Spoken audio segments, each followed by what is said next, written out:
Salam semua para tetua, jumpa lagi bersama Mimin di channel Alurmu. Semoga para pendengar Alurmu selalu senantiasa dinaungi kebahagiaan, kesehatan, serta rezeki yang cukup. Oke, Mimin langsung lanjut ceritanya. Selamat mendengarkan dan hidupkan imajinasi para tetua. Cerita pun dimulai.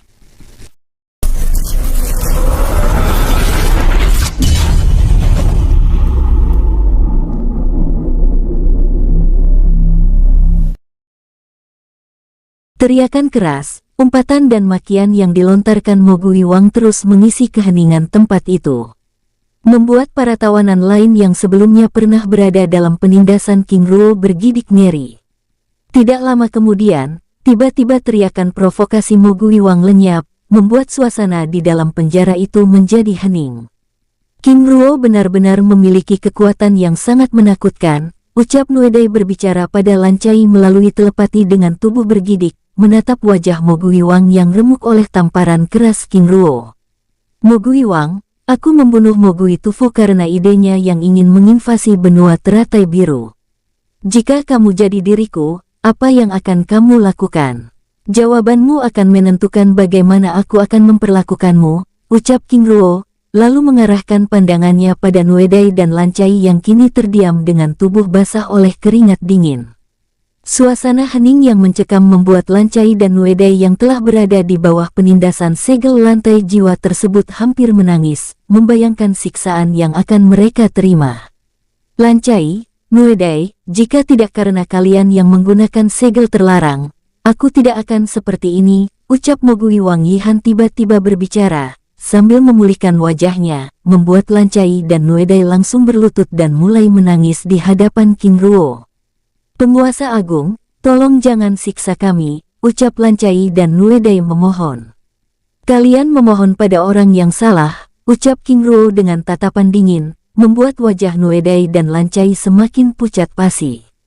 Di benua teratai biru aku telah memberi kalian kesempatan, tapi kalian telah membuangnya, ucap King Ruo dengan tatapan dingin, membuat Lancai dan Nuedai yang sudah putus asa tersebut berusaha menghancurkan dirinya. Kedua sosok tersebut meraung, berusaha menghancurkan diri dengan teknik terlarang, namun digagalkan oleh rantai jiwa. Aku sudah mengingatkan kalian untuk melakukannya lebih awal tetapi kalian tidak mendengarkanku, ucap Mo Guiwang, tertawa terbahak-bahak.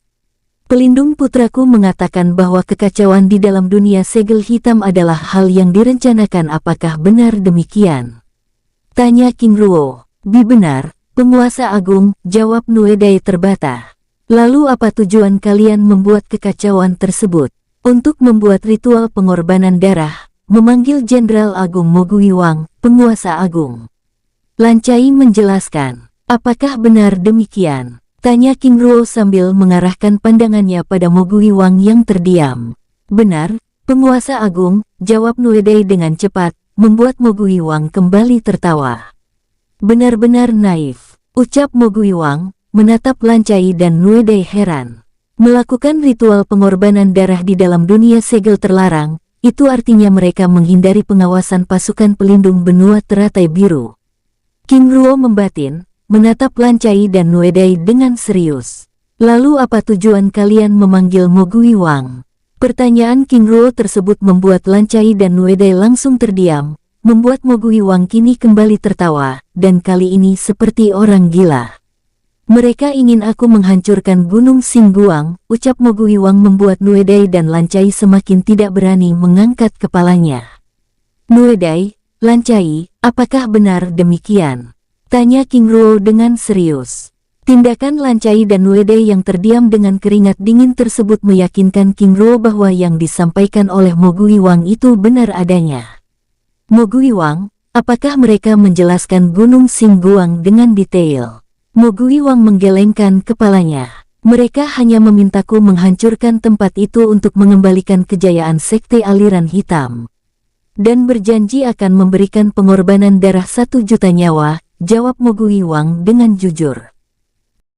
King Ruo yang masih belum berani menggunakan segel rantai jiwa pada Mo Guiwang karena tingkat kultivasinya yang tinggi, mendesah panjang. Jalan langit benar-benar tidak dimengerti, andai saja saat itu tidak bertemu dengan Luo Buqi dan rombongannya di dunia Dewa Ikan, mungkin Gunung Xingguang sudah lenyap. King Ruo membatin, menatap Mogui yang terdiam di hadapannya. Mogui Wang, jika sebelumnya kamu tidak bertemu denganku, apakah kamu akan menghancurkan Gunung Xingguang? Tanya King Ruo dengan santai. Tentu saja, jawab Mogui Wang. Tapi Gunung Xingguang itu adalah kediamanku, ucap King Ruo membuat sosok bermata gelap tersebut ternganga. Jadi Gunung Xingguang itu. Menatap Lancai dan Nuedai yang terdiam tanpa berani mengangkat kepalanya. Sial, semua laporan yang kita terima, semuanya tidak benar. Ucap Lancai berbicara pada Nuedai dengan kesal, takut dan sedih. Benar-benar tidak berguna, bagaimana bisa mereka mengatakan King Ruo sudah mati? Tapi faktanya, King Ruo bahkan seorang abadi. Nuedai menimpali dengan sangat kesal. Aku menarik kata-kataku yang akan memberikan kematian yang mudah pada kalian, ucap King Ruo mengibaskan tangannya, melempar Lancai dan Nuedai hingga menghantam dinding ruangan dengan keras. Oh tidak, penguasa agung, apakah ini? Lancai menghentikan kata-katanya, saat bola emas transparan muncul mengurung mereka bersamaan dengan tombak emas teratai biru yang masih menancap di punggung Mogui Wang meledak. Duar, ledakan dahsyat tersebut menghancurkan punggung Mogui Wang, membuatnya roboh seketika. Sus, segel mantra formasi emas muncul, menarik mutiara jiwa abadi Mogui Wang dengan paksa. Ah, teriaknya mencoba melakukan perlawanan, namun tamparan keras King Ruo membuat tubuhnya terpental hingga menghantam dinding ruangan. Tidak, tidak, teriak Mogui Wang histeris saat bola hitam transparan yang dilingkari cincin hitam gelap sebesar kepalan tangan orang dewasa terlepas dari tubuhnya. Di hadapan Mogui Wang yang begitu kesakitan, King Ruo tiba-tiba meninggalkan tempat itu tanpa berbicara sepatah kata pun. Keparat, jika tidak karena kalian, aku tidak akan berurusan dengan penguasa agung benua teratai biru. Ucap Mogui Wang murka sambil memulihkan diri dengan sisa kekuatannya. Yang mulia, kami juga tidak tahu kalau King Ruo sudah berada di tahap abadi, ucap Lancai yang masih berada di dalam segel bola emas transparan tersebut menjelaskan. Ah, keparat kalian, teriak Mogui Wang dengan putus asa. Di tempat lain, King Ruo keluar dari dalam penjara dengan darah segar keluar dari sudut bibirnya. Seng Su Nianxing, ucap King di panik hendak menghampiri King Ruo. Jangan mendekat, ucap King Ruo yang tiba-tiba roboh, membuat King Di dan Si Pian yang berada di tempat itu begitu kelabakan. Oh tidak, ucap Si Pian, menatap King Ruo yang tergeletak di halaman penjara barat dengan panik. Jangan ada kekuatan spiritual, ucap King Di mengingatkan. Tapi saudara, sepertinya Seng Su Nianxing menggunakan kekuatannya dengan paksa, ucap King Di sambil menjelaskan keberadaan racun logam dalam darah King Ruo membuat Si Pian yang begitu panik tersebut mematung. Oh tidak, ucapnya, menatap King Ruo dengan perasaan putus asa. 15 menit kemudian, tiba-tiba King Ruo yang tergeletak tersebut bergerak. Pian, buat mereka yang ada di dalam ruangan baru merasakan apa itu keputusasaan, ingat jangan sampai mati, apalagi sosok bermata hitam, karena aku masih memerlukan informasi darinya, ucap King Ruo sambil duduk dengan mata terpejam berbicara. Baik, Seng Su Nianxing, ucap King Di, lalu bergerak membawa Si Pian memasuki penjara. 5 menit kemudian, tiba-tiba teriakan kesakitan Lancai dan Nuedai bergema, memecah keheningan tempat itu. Ah, ucap King Ruo meringis, merasakan kesakitan yang luar biasa seperti meremukkan setiap inci tubuhnya, mengambil sikap duduk sempurna untuk menenangkan racun dalam darahnya, lalu beristirahat di tempat itu sepanjang malam. Menjelang pagi, King Ruo meninggalkan penjara barat, lalu memeriksa setiap tempat di dalam dunia jiwa dengan seksama, mulai dari Istana Naga Emas, Istana Giok Biru, Istana Emas, wilayah selatan hingga akhirnya keluar dari dalam dunia jiwa.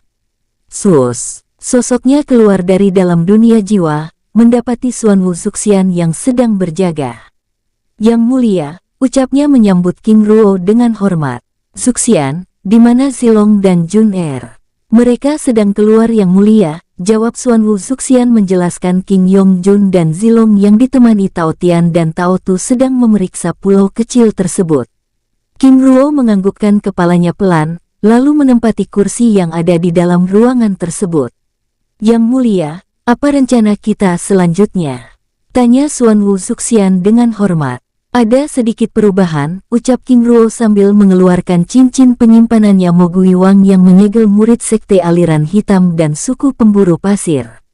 Sambil menunggu kabar dari kakak Yuyu dan Long Yuwei, aku ingin kamu bersama Tao Tian menghapus sekte kumpulan hitam di Gunung Putih Utara, ucap King Ruo menjelaskan tempat itu dengan detail. Yang mulia, ucap Xuan Wu Zuxian. Bicaralah, ucap King Ruo dengan tenang. Mengapa Yang Mulia ingin menghapus mereka? Dengan wajah serius. Pada saat King Ruo hendak menjelaskan alasannya, Tao Tian dan Tao Tu yang membawa King Yongjun dan Zilong di atas punggungnya memasuki ruangan. Ayah, ucap King Yongjun dan Zilong, turun dari punggung kedua hewan buas gelap tersebut, lalu menghampiri King Ruo dengan hormat. Kebetulan kalian datang, ada hal penting yang ingin ayah bicarakan, ucap King Ruo. Silakan, ayah, ucap King Yongjun dan Zilong sambil menempati kursi yang tersedia. King Ruo menganggukkan kepalanya pelan. Zilong Jun kita akan mengubah rencana. Sambil menunggu kabar dari Bibi Yuyu dan Paman Long Yuwei, ayah ingin kalian berdua bersama Xuan Wu Zuxian dan Tao Tian menghapus Gunung Putih Utara, ucap King Ruo dengan tenang.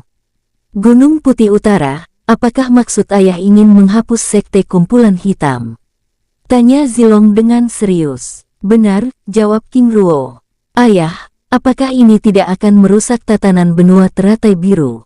Lalu apa alasan ayah ingin menghapus mereka? Tanya Zilong yang tampak keberatan.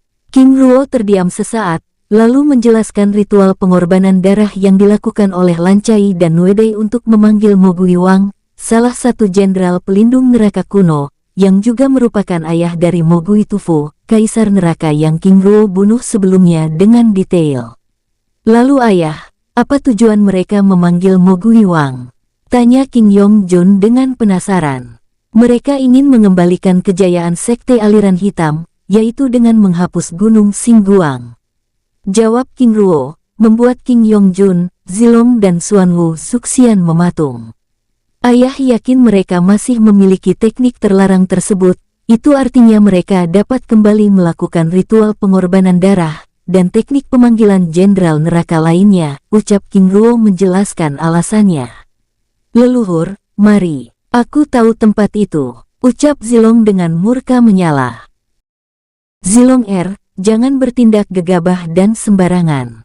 Lakukan sesuai dengan aturan. King Ruo mengingatkan. Maksud ayah, dengan wajah serius, ayah tidak ingin tindakan kita ini dianggap sebagai hal yang membabi buta.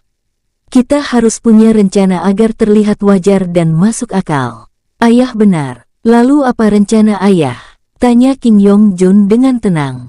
Lan Cai dan Nuedei membuat ritual pengorbanan darah di dalam dunia kecil segel hitam dengan tujuan untuk menghindari pengawasan pasukan pelindung benua teratai biru, dan ayah juga ingin melakukan hal yang tersamar tersebut, ucap King Ruo sambil menjelaskan konspirasinya yang ingin memanfaatkan suku pemburu pasir yang ada di dalam cincin penyimpanan Mogui Wang. Buat kekacauan tersebut seolah-olah ini dilakukan oleh suku pemburu pasir. Tapi ayah, bagaimana caranya? Tanya Zilong. Buat kekacauan tersebut seolah-olah tindakan balas dendam dari suku pemburu pasir yang menuntut balas atas tindakan Lan Cai dan Nuedei yang melakukan ritual pengorbanan darah di dalam dunia segel hitam. Selain itu, ada pilihan kedua, buat suku pemburu pasir percaya bahwa tempat yang diserang itu adalah Gunung Xingguang, ucap King Ruo menjelaskan rencananya dengan detail membuat King Yongjun, Zilong dan Xuan Wu Zuxian ternganga. Lakukan dengan rapi, ucap King Ruo membuyarkan keheningan tempat itu. Baik ayah, ucap Zilong dengan sungguh-sungguh. Lalu bagaimana dengan ayah? Tanya King Yongjun. Ayah bersama Paman Tao Tu akan bergerak mendahului kalian ke wilayah makam waktu, jawab King Ruo. Membuat King Yongjun dan Zilong menjadi tidak tenang. Tenanglah, apakah kalian meragukan Paman Tao Tu? Kata-kata King Ruo membuat King Yongjun dan Zilong menganggukkan kepalanya. Baik ayah. Dengan sikap hormat, setelah memberikan cincin penyimpanan Mogui Wang pada Suan Wu Zuxian dan menjelaskan beberapa hal penting lainnya, Tao Tian lalu membawa Suan Wu Zuxian, Zilong dan King Yongjun meninggalkan tempat itu. 5 menit kemudian setelah Tao Tian pergi, King Ruo lalu keluar dari dalam ruangan tersebut. Tao Tu, sebelum melanjutkan perjalanan, aku ingin menikmati suasana di tempat ini, ucap King Ruo sambil melangkahkan kakinya dengan perlahan. Baik, Seng Sun Yanging. Berjalan di belakang King Ruo dengan tenang.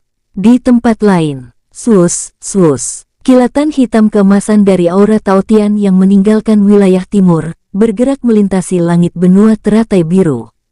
Paman, terus bergerak, ucap Zilong yang mengenali kawasan tersebut memberi perintah. Baik Tuan Muda. Bergerak dengan kecepatan puncaknya.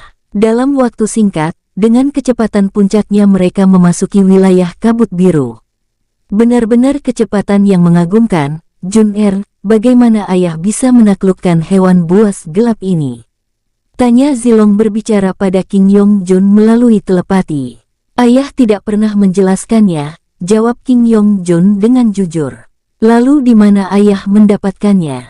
Daratan Hukuman Langit, salah satu kawasan terlarang yang sangat mematikan, dan tempat di mana kota Feilong berada, jawab King Yongjun sambil menjelaskan sosok Luo Zhao dan klan keluarga cabang kedua Shen Luo berada. Jadi ayah menemukan mereka saat pergi ke kota Feilong. Benar kakak, sambil berbincang-bincang santai. Di tempat lain, Pulau Bayangan Rahasia Anying. Ding Ruo berjalan menikmati suasana pantai pulau kecil tersebut dengan tenang. Benar-benar tempat yang tenang, ucapnya berbicara. Benar Seng Sun Yanging, dan tempat seperti ini sangat cocok untuk kami ras hewan buas gelap, ucap Tao Tu menimpali. Oh, mengapa bisa demikian? Tanya King Ruo tiba-tiba duduk di atas pasir sambil menikmati pemandangan laut di hadapannya. Seng Sun Yanging, hamba akan menceritakan rahasia kami yang tidak pernah diketahui oleh banyak orang, ucap Tao Tu dengan serius. Bicaralah, ucap King Ruo dengan tenang. Seng Sun Yanging, kami Tao Wu dan Tao Tai, terlahir dari leluhur yang sama, yaitu Shen Guoshi Zhao Tian yang dikisahkan terlahir dari keinginan langit. Keinginan langit, tanya King Ruo dengan serius. Benar Seng Sun Yanging. Dikisahkan bahwa leluhur agung Shen Guoshi Zhao Tian terlahir dari kekuatan cahaya yang mendapat perintah untuk menjaga tatanan kehidupan, dengan kekuatan sejati yang dapat merasakan aura kejahatan dalam diri seseorang. Saudara Tao Tian sebagai rastai memiliki kemampuan untuk merasakan keinginan-keinginan jahat seperti tamak, rakus, dan serakah, sedangkan kami ras Wu dapat merasakan keinginan-keinginan jahat lainnya seperti kebencian, dendam, kemarahan dan sifat-sifat jahat lainnya.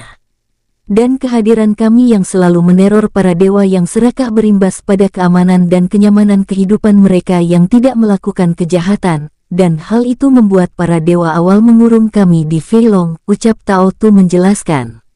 Jadi itu alasan mereka tidak memusnahkan kalian.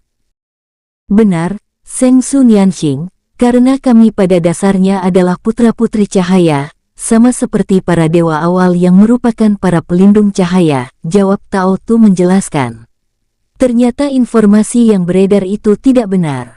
King Ruo menanggapi, benar Seng Sun Yanxing, besar kemungkinan itu dibuat oleh mereka yang serakah, yang tamak dan jahat, yang sengaja ingin memusnahkan kami.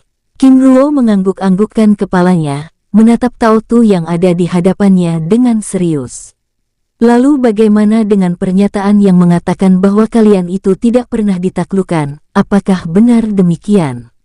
Itu tidak benar, sebelum kami mengikuti Seng Sun Yanxing, dulu ada leluhur Tao Jiu yang mengikuti sosok abadi emas, jawab Tao Tu.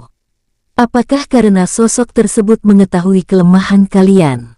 Tanya King Ruo yang semakin penasaran. Mengenai hal itu aku tidak tahu, tapi Seng Sun Yanging, kami mengikuti seseorang bukan karena ketakutan, jawab Tao Tu. Lalu apa alasannya? Seng Sun Yanging, kami mengikuti seseorang karena hatinya, jawab Tao Tu dengan serius membuat King Ruo terdiam.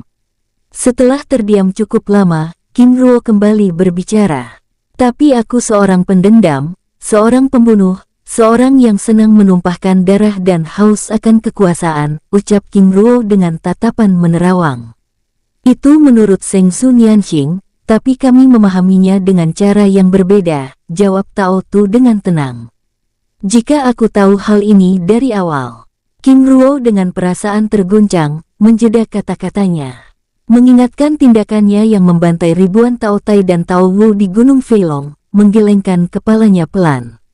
Zheng Xunyanxing, segala sesuatu pasti berawal dari ketidaktahuan, dan seperti itulah siklus kehidupan. Ucap Tao Tu dengan tenang. Benar, jawab King Ruo menganggukkan kepalanya pelan. Setelah membicarakan banyak hal di tempat itu, menjelang sore King Ruo lalu membawa Tao Tu meninggalkan tempat itu. Di tempat lain, istana puncak utama Sekte Gunung Emas. Perdebatan panjang terjadi saat si Mei Lu yang tiba-tiba ingin mengundurkan diri dari jabatan sebagai tetua agung, menunjuk murid King Ruo Biandui Tingzi untuk menggantikannya. Tetua agung, jangan merusak aturan yang ada, ucap Duan Hong, wakil pemimpin puncak selatan dengan sangat kesal. Benar, apalagi ini bukan sekte keluarga, ucap Mo Qing, wakil pemimpin puncak timur dengan wajah tidak senang. Jika demikian, apakah wakil pemimpin punya orang? Jika ada katakan saja, ucap si Mei Lu dengan tegas membuat suasana menjadi hening. Lagi pula ini bukan sekte keluarga, aku justru senang jika ada yang menggantikanku bukan dari klan Qing, ucap si Mei Lu kembali berbicara. Wakil pemimpin puncak utara, wakil pemimpin puncak barat, apa pendapat kalian? Tanya Zheng Li membuyarkan ketegangan tersebut berbicara dengan tenang. Menurutku tidak ada yang salah, ini hanya masalah pengalaman saja, tapi bukankah hal itu dapat dilatih? Meng Tian, wakil pemimpin puncak utara menanggapi. Aku mengikuti pendapat patriark saja, ucap Nangong Chen, wakil pemimpin puncak barat menanggapi dengan tenang. Para tetua, apa pendapat kalian? Tanya Zheng Li sambil mengarahkan pandangannya pada Lin Feng dan rombongannya. Kami ikut keputusan patriark saja, ucap Lin Feng, mengarahkan pandangannya pada Mo Lin yang terdiam dengan pikirannya. Mo Lin yang terdiam mengedarkan pandangannya pada semua orang, lalu menatap si Mei Lu dengan tenang. Begini saja, aku akan mengubah aturan sekte, yaitu memberikan hak khusus pada tetua agung, sehingga boleh berada di luar sekte dalam waktu yang lama, ucapnya dengan tenang, yang akhirnya memiliki alasan agar si Mei Lu tetap menjadi tetua agung sekte. Aku setuju, ucap Meng Tian dan Nangong Chen dengan serius, diikuti oleh Zheng Li, Lin Feng dan rombongannya. Sambil menunggu pendapat wakil puncak timur dan puncak selatan, serta para tetua lainnya, aku juga ingin mendengarkan pendapat tetua agung King Yuyu, ucap Mo Lin dengan tenang. Aku tidak setuju dengan aturan ini, karena ini akan mempengaruhi urusan di dalam sekte yang akan berdampak langsung pada perkembangan dan kekuatan sekte, ucap si Mei Lu dengan serius, membuat Mo Lin dan semua orang yang ada di dalam ruangan itu ternganga, membuat tempat itu kembali menjadi hening. Wakil pemimpin puncak sekalian, jika tetua agung King Yuyu benar-benar melepaskan jabatannya, ini akan mempengaruhi kekuatan sekte, jadi bantu aku menahannya, ucap Mo Lin berbicara pada keempat wakil pemimpin puncak tersebut melalui telepati dengan serius.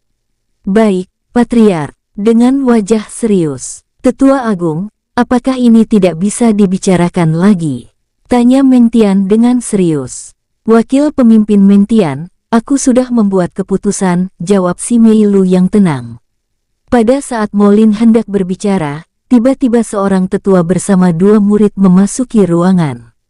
Patriark, tetua agung, wakil pemimpin sekalian, maaf mengganggu pertemuan ini, ucap sosok paruh baya tersebut dengan hormat. Tetua Yuelong, bicaralah, ucap Mo Lin dengan tenang. Li Hao, Xia Sifa, ucap Yuelong pada kedua murid senior yang menemani Zheng Li ke kota perak tersebut dengan serius. Patriark, tetua agung, kami baru saja kembali dari wilayah Gunung Daun. Pada saat melewati wilayah gunung kecil utara, Tiba-tiba kami merasakan ledakan aura gelap yang sangat mengerikan, ucap Li Hao menjelaskan. Ledakan aura gelap, tanya Molin dengan serius. Benar Patriark, dan kami ingin. Belum saja Li Hao menuntaskan kata-katanya, dua murid lainnya memasuki ruangan. Wu Dao, Chen Chen, bicaralah, ucap Molin dengan serius. Patriark, sedang terjadi peperangan besar di Gunung Kecil Utara, jawab Wu Dao dengan serius, membuat semua orang yang ada di dalam ruangan tersebut saling berpandangan. Aku khawatir ini dilakukan oleh pasukan aliansi aliran putih, ucap Meng Tian berpendapat. Kita masih belum tahu penyebab kekacauan tersebut Patriark, wakil pemimpin, tetua sekalian, persiapkan pasukan, biar aku yang memeriksa tempat itu, ucap si Meilu. Sosoknya tiba-tiba lenyap dari dalam ruangan tersebut, membuat Molin dan semua orang yang ada di dalam ruangan tersebut ternganga. Tindakan si Meilu yang tiba-tiba meninggalkan ruangan tersebut tanpa persetujuan Molin dan para wakil pemimpin puncak membuat tempat itu menjadi hening. Patriark, ucap Meng Tian membuyarkan keheningan tempat itu. Lin Feng, persiapkan pasukan. Ucap Molin memberi perintah. Baik, Patriark, dengan sikap hormat, lalu meninggalkan ruangan tersebut. Lalu Patriark, bagaimana dengan kami? Tanya Nangong Chen, wakil pemimpin puncak barat dengan serius. Biarkan Lin Feng yang menangani masalah ini, kita selesaikan dulu masalah tetua agung King Yuyu yang ingin melepaskan jabatannya, jawab Molin dengan tenang. Baik, Patriark, setelah Yue Long, Li Hao, Xia Xifa, Wu Dao dan Chen Chen meninggalkan ruangan tersebut, Molin lalu kembali melanjutkan pembicaraan mereka. Di tempat lain, sosok si Meilu naik ke atas langit sekte Gunung Emas, menemui Long Yuwei yang berjaga di balik awan. Tuan, ada sedikit masalah, ucapnya dengan hormat. Masalah? Apakah mereka? Long Yuwei dengan wajah serius menjeda kata-katanya saat si Meilu menggelengkan kepalanya. Bukan di sekte, tapi di tempat lain, ucapnya sambil menjelaskan keberadaan Gunung Kecil Utara, tempat sekte aliran hitam berada. Lalu, Putri, apa hubungannya dengan sekte Gunung Emas? Tuan, sebagai sekte aliran putih, sekte Gunung Emas bertanggung jawab menjaga keamanan benua teratai biru. Kami khawatir penyerangan ini dilakukan oleh sekte aliran putih. Putri, lalu apa masalahnya? Bukankah itu hal yang wajar? Ini berkaitan dengan aturan yang dibuat oleh adik Ruo sebagai penguasa agung benua teratai biru, ucap si Wei Lu sambil menjelaskan aturan yang dibuat oleh King Ruo serta hak perlindungan yang diberikan oleh King Ruo pada sekte kura-kura hitam, yang kini menjadi bagian dari sekte kumpulan hitam. Masa 50 tahun masih belum berakhir, jika serangan ini dibuat oleh sekte aliran putih, maka akan ada kekacauan besar. Long Yuwei yang akhirnya memahami masalah tersebut menganggukkan kepalanya. Lalu, Putri, bagaimana dengan urusan di sekte? Mereka menolak dan masih belum diputuskan, jawab si Meilu lalu membawa Long Yuwei bergerak untuk memeriksa kekacauan di Gunung Kecil Utara. Baik, Putri, bergerak meninggalkan langit sekte Gunung Emas. Mereka berdua bergerak dengan kecepatan puncaknya. 10 kilometer kemudian, tiba-tiba si Meilu berhenti bergerak.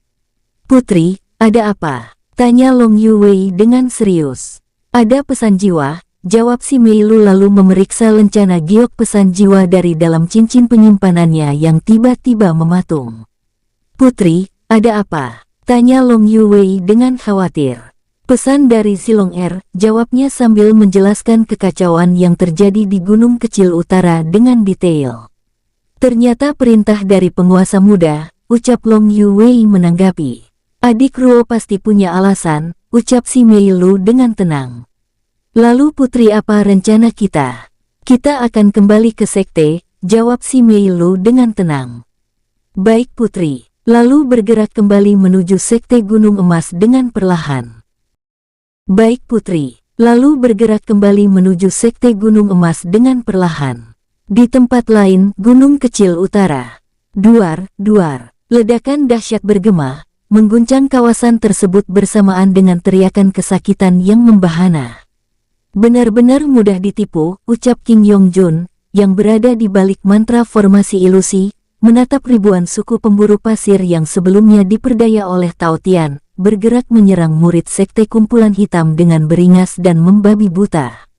Jika sudah benci, pikiran pun tidak akan bekerja dengan baik, ucap Tao Tian, yang sebelumnya dengan kekuatan gelapnya memberi perintah pada suku pemburu pasir untuk menghancurkan kawasan tersebut.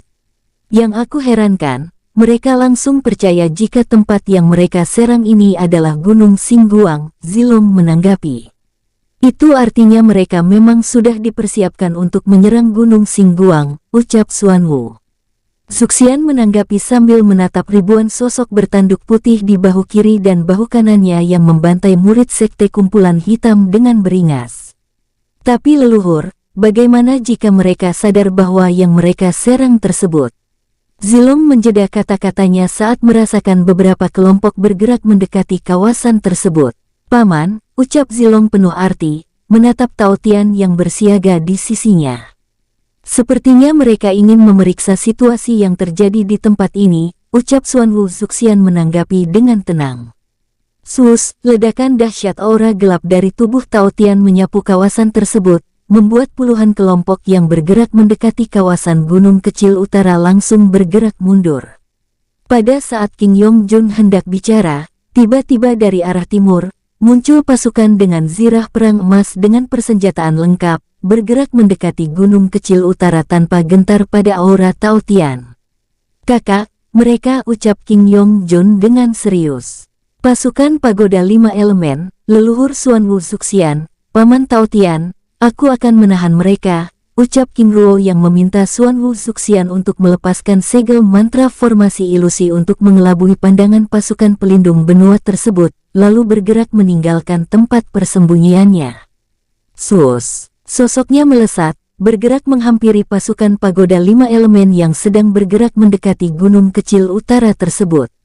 Sosoknya bergerak dengan tenang, lalu muncul di hadapan pemimpin pasukan yang berhenti 4 km dari pusat kekacauan tersebut. Tuan muda, ucap pimpinan pasukan menyambut kedatangan Zilong dengan hormat. Paman Fang An, ucap Zilong menangkupkan tangannya dengan hormat. Pada saat Fang An hendak berbicara, Hua Dijiu bersama 10.000 pasukannya tiba di tempat itu. Saudara Fang An, Tuan muda, ucapnya menyapa Zilong sambil menangkupkan tangannya dengan hormat. Pemimpin utama Hua Dijiu, ucap Zilong yang juga menangkupkan tangannya dengan hormat.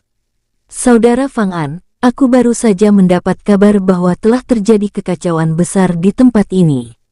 Bagaimana perkembangannya? Tanya Hua Dijiu, menatap Fang An yang ada di hadapannya dengan tenang. Pemimpin utama, apakah aku bisa menjelaskannya? Zilong menimpali pembicaraan. Tuan muda, silakan, ucap Hua Dijiu dengan hormat. Terima kasih, pemimpin utama. Dengan sikap hormat, lalu mulai mengarang cerita mengenai situasi yang terjadi di tempat itu.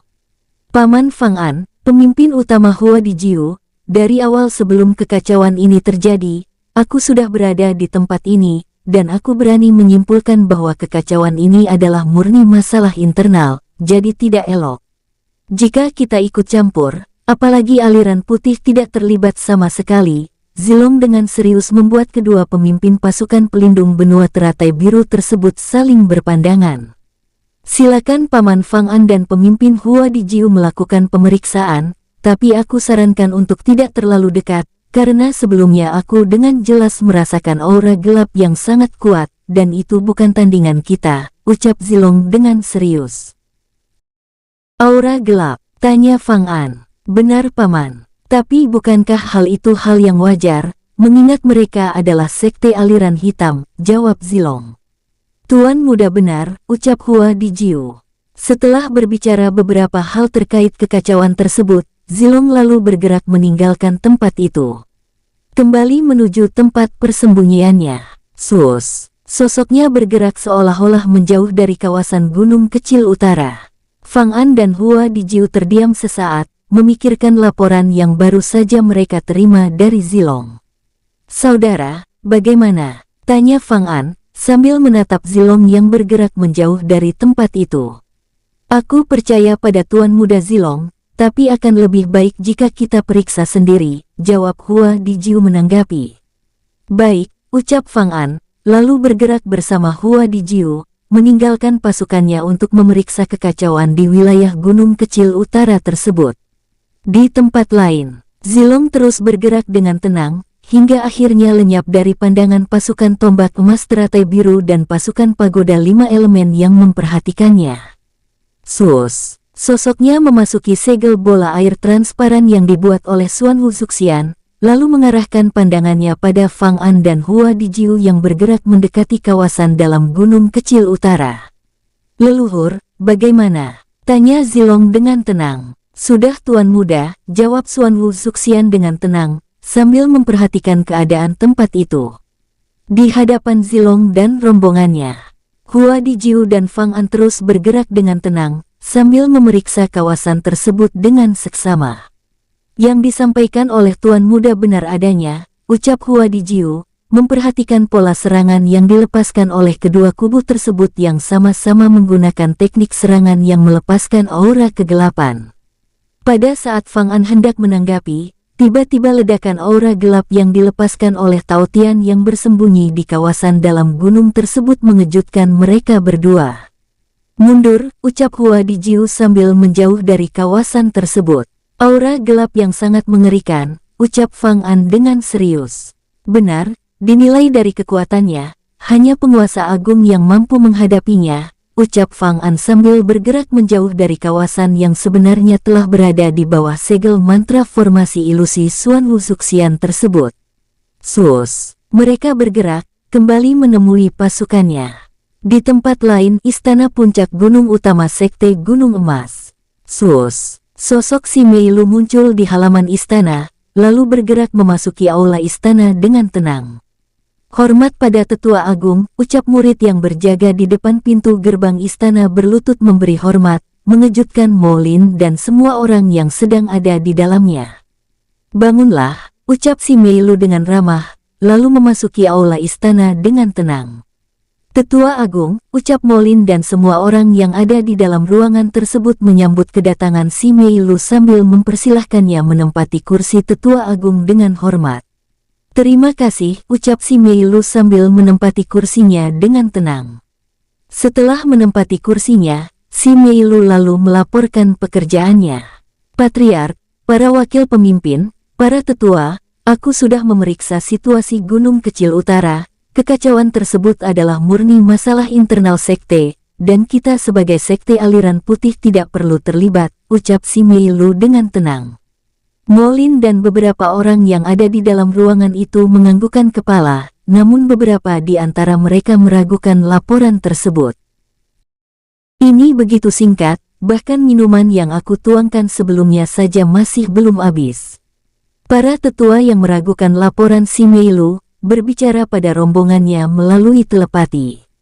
Benar, kekuatan apa yang Tetua Agung miliki hingga dapat pergi dan kembali dari Gunung Kecil Utara secepat ini? Tetua lainnya menanggapi, menatap si Meilu yang duduk di kursinya dengan heran. Apakah Tetua Agung benar-benar yakin bahwa kekacauan tersebut adalah masalah internal sekte? Tanya Nangong Chen. Aku sudah memeriksa pertempuran itu dengan seksama. Jika wakil pemimpin tidak percaya dengan laporanku, silakan lakukan pemeriksaan ulang. Atau begini saja, biarkan Lin Feng dan pasukannya berangkat memeriksa tempat itu, ucap si Meilu dengan tenang. Nangong Chen yang masih ragu dengan laporan tersebut, namun tidak ingin berdebat, menganggukkan kepalanya. Baiklah, ucapnya lalu meminta Mo Lin melanjutkan pembicaraan mereka yang sebelumnya tertunda. Baik. Mari kita lanjutkan pembicaraan, ucap Mo Lin dengan serius. Di tempat lain, sus, sosok Tao Tu bergerak dengan tenang, melintasi langit timur benua teratai biru. Dalam waktu singkat sosoknya melewati Pulau Wugu, dan terus bergerak dengan tenang. Seng Su Nianxing, ucapnya berbicara dengan ragu. Bicaralah, ucap King Ruo dengan tenang. Apakah Seng Su Nianxing tidak ingin beristirahat sejenak? Sambil bergerak dengan tenang, kita akan beristirahat di kota Jinzide, salah satu kota kecil dari kerajaan Wanbao Sijian, yang berada di perbatasan hutan tak berujung, tapi sebelum itu, kita pergi ke kota Taiyang, ibu kota Kekaisaran Luan untuk melakukan penyelidikan di kota itu, jawab King Ruo sambil mengarahkan Tao Tu bergerak menuju jantung wilayah timur benua teratai biru. Baik, Seng Su Nianxing. Sambil bergerak dengan tenang, Seng Su Nianging, sepertinya aura spiritual di wilayah timur benua teratai biru lebih baik daripada tempat lainnya, ucap Tao Tu berbincang-bincang santai. Benar, jawab King Ruo menanggapi dengan tenang. Dan kawasan ini juga begitu tenang. Senang melihatnya, ucap Tao Tu, sambil memeriksa setiap kota yang dilewatinya dengan seksama. Baru saja Tao Tu selesai berkata-kata, tiba-tiba melintas 3 kuda hitam bersayap yang ditunggangi 3 sosok dengan jubah emas keperakan yang diikuti 1000 pasukan di belakangnya bergerak di bawah mereka. Seng Su Nianging, mereka? Tanya Tao Tu. Aku tidak pernah melihat kekuatan pasukan di wilayah timur seperti ini, yang aku ketahui Kekaisaran dengan pasukan kilin api, Kekaisaran Luan dengan pasukan naga emas, sedangkan Kekaisaran Dong, Kekaisaran Meng. King Ruo menjeda kata-katanya saat satu pasukan dengan zirah perang hitam bergerak menyusul pasukan kuda hitam bersayap. Tao Tu, ikuti mereka, ucap King Ruo dengan serius. Baik, Seng Su Nianging. Lalu bergerak mengikuti rombongan tersebut dengan tenang. Sosoknya bergerak, mengikuti pasukan dengan zirah perang warna hitam tersebut dengan tenang. Apakah Seng Su Nianging mengenali mereka? Sepertinya mereka adalah organisasi rahasia, ucap King Ruo menanggapi. Apakah itu artinya mereka sedang memburu kelompok kuda hitam bersayap tersebut? Kita masih belum bisa memastikannya, jawab King Ruo. Seng Su Nianging, sepertinya telah terjadi sesuatu, ucap Tao Tu saat merasakan kelompok lain bergerak di belakangnya. Sepertinya demikian, ucap King Ruo menanggapi dengan tenang saat melihat piringan perak raksasa yang membawa 1000 pasukan di atasnya. Menjelang malam, saat gelap mulai menyelimuti benua teratai biru, tiba-tiba dari kegelapan di ujung timur muncul cahaya keemasan. Seng Su Nianging, pilar cahaya emas, ucap Tao Tu dengan serius. Terus bergerak, ucap King Ruo yang akhirnya menyadari tujuan beberapa kelompok yang dilihatnya tersebut sambil meminta Tao Tu meningkatkan kecepatannya. Sus. Tao Tu terus bergerak dengan kecepatan puncaknya. Menjelang pagi, pilar cahaya emas yang terbit di ujung timur benua teratai biru tersebut lenyap kembali membuat Tao Tu begitu heran. Seng Su Nianging, pilar cahaya emas tersebut hilang, ucap Tao Tu dengan serius. Pilar cahaya emas tersebut tidak hilang, tetapi tersamarkan oleh cahaya matahari, dan juga jarak kita yang masih sangat jauh tersebut, jawab King Ruo menjelaskan. Menjelang sore, mereka akhirnya tiba di kota Taiyang, jantung wilayah timur benua teratai biru yang juga merupakan ibu kota Kekaisaran Luan. Seng Su Nianging, apakah kita akan beristirahat di kota itu?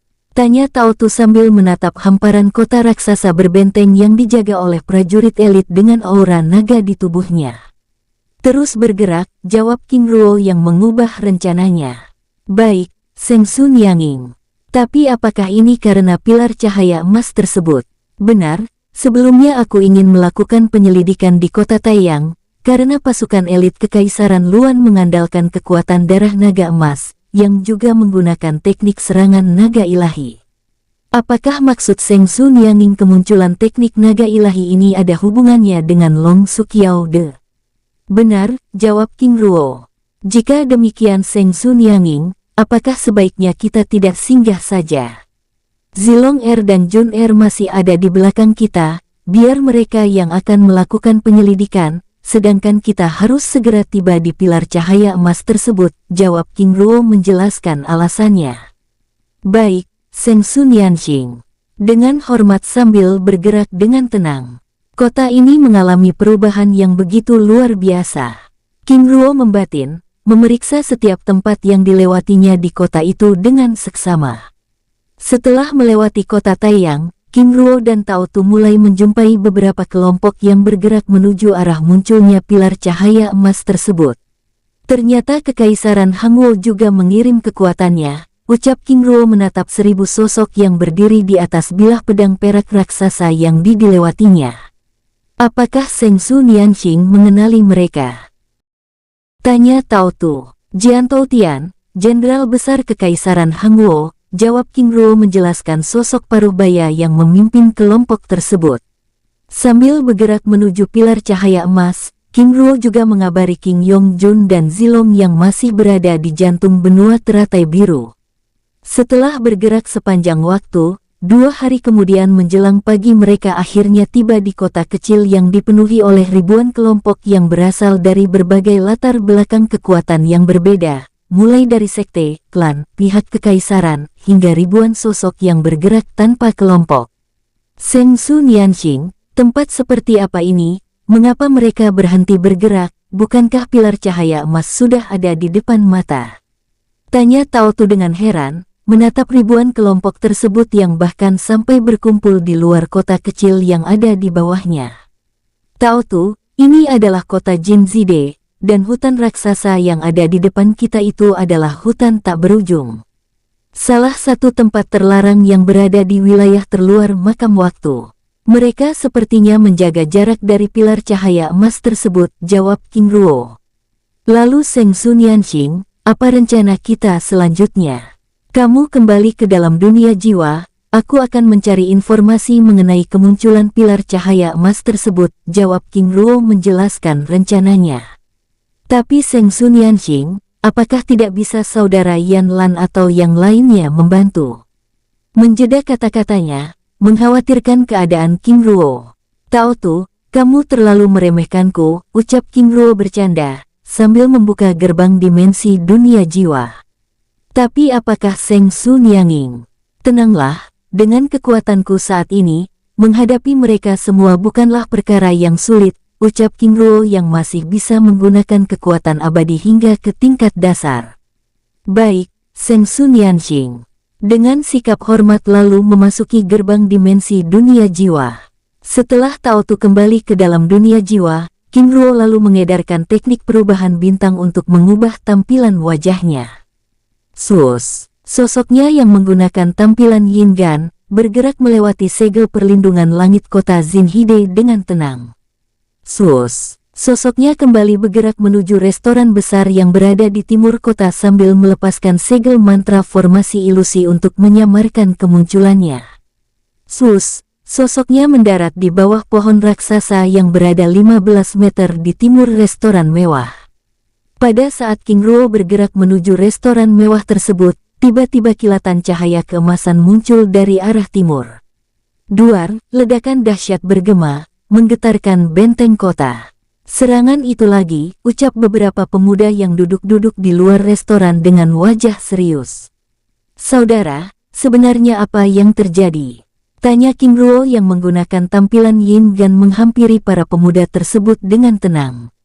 Saudara, kami juga tidak tahu, tapi sejak 3 hari kami berada di tempat ini kilatan cahaya tersebut terus muncul, bahkan ledakannya semakin kuat, jawab pemuda lainnya berbicara. Apakah saudara tahu fenomena ini? Tanya King Ruo dengan tenang. Para pemuda tersebut menggelengkan kepalanya. Saudara, ini adalah fenomena langka yang baru pertama kalinya muncul di hutan tak berujung. Benar, berdasarkan informasi dari penduduk kota, kemunculan pilar cahaya emas ini diawali raungan naga yang menggetarkan kawasan ini, ucap pemuda lain berbicara. Apakah ini ada hubungannya dengan Long Pingzi? King Ruo membatin, mengangguk-anggukkan kepalanya. Lalu saudara, sudah berapa lama pilar cahaya emas ini muncul? Berdasarkan informasi dari penduduk kota, ini adalah hari yang ke-7, jawab pemuda tersebut dengan ramah. Terima kasih saudara, ucap King Ruo sambil mengeluarkan 5 botol arak rumput kristal, lalu memberikannya pada kelompok tersebut. Saudara, ini, dengan wajah serius, sekedar untuk menghangatkan tubuh, terimalah, jawab King Ruo sambil memberikan botol arak tersebut. Terima kasih, saudara. Menerima botol arak tersebut dengan wajah ragu. Setelah memberikan botol arak tersebut, King Ruo lalu bergerak menuju gerbang restoran mewah yang ada di depannya dengan tenang. Setelah King Ruo pergi, para pemuda tersebut lalu mengarahkan pandangannya pada botol arak yang ada di hadapannya. Saudara, bagaimana ini? Aku khawatir minuman ini. Dengan wajah ragu. Kebetulan sekali, biar aku saja yang mencoba, ucap salah satu pemuda meraih botol minuman tersebut. Tapi saudara, sudah beberapa hari ini aku tidak minum, apalagi semua restoran di kota ini sudah terisi. Bukankah? Pemuda tersebut menjeda kata-katanya saat aroma arak yang keluar saat tutup botol itu terbuka menyapu hidung mereka. Minuman kualitas tinggi, ucapnya dengan serius lalu menyesap minuman tersebut dengan perlahan. Saudara, bagaimana? Benar, ini minuman kualitas tinggi. Jika dilelang kita semua akan kaya raya, jawab pemuda tersebut dengan serius, menatap sosok King Ruo yang bergerak memasuki gerbang restoran. Di hadapan para pemuda tersebut, "Tuan, mohon maaf, tempat ini sudah penuh," ucap pengawal yang berjaga di depan pintu gerbang menghentikan King Ruo yang hendak memasuki tempat itu. "Lalu bagaimana dengan ruangan khusus?" "Juga sudah terisi, Tuan." Dengan sikap yang ramah, King Ruo terdiam sesaat lalu menganggukkan kepalanya. "Baik Tuan, terima kasih," ucap King Ruo lalu meninggalkan tempat itu. Pada saat bergerak meninggalkan gerbang restoran tersebut, tiba-tiba kilatan petir yang sangat mengerikan muncul dari arah timur kota. Duar, jeder, ledakan maha dahsyat tersebut menghancurkan segel perlindungan langit kota. Sus. Sosok King Ruo bergerak seperti kilatan cahaya melepaskan segel perisai emas untuk melindungi penduduk kota.